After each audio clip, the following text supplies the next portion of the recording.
Welcome to our channel. Today we how to uninstall Conda environments you created, complete guide step by step clearly.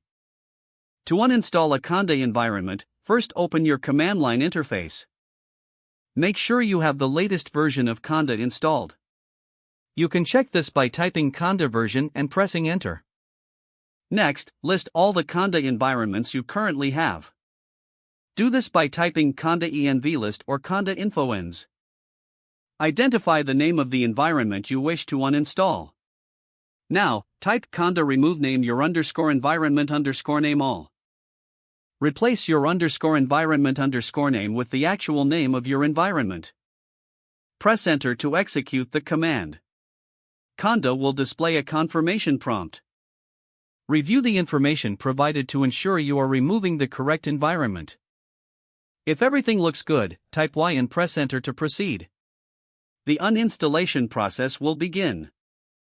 Once completed, Conda will notify you that the environment has been removed. To verify the uninstallation, you can list your environments again.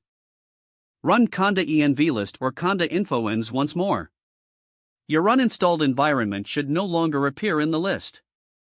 That's it, you have successfully uninstalled a Conda environment. If the page does not load, refresh the browser or try again in a private or incognito window. Make sure you are using the correct email address, then retype it carefully to avoid small typos. If your password is not accepted, use the reset option and create a new strong password you can remember. Check your spam folder for verification or security emails, then complete any requested confirmation steps. Enable two-factor authentication if available to improve account security and reduce unauthorized access risk.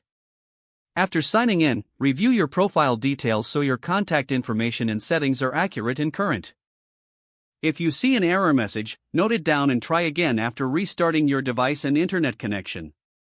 Log out when you finish, especially on shared devices, to keep your account and payment information secure. If the page does not load, refresh the browser or try again in a private or incognito window. Make sure you are using the correct email address, then retype it carefully to avoid small typos. Don't forget to like this video and subscribe to our channel for more step-by-step tech guides.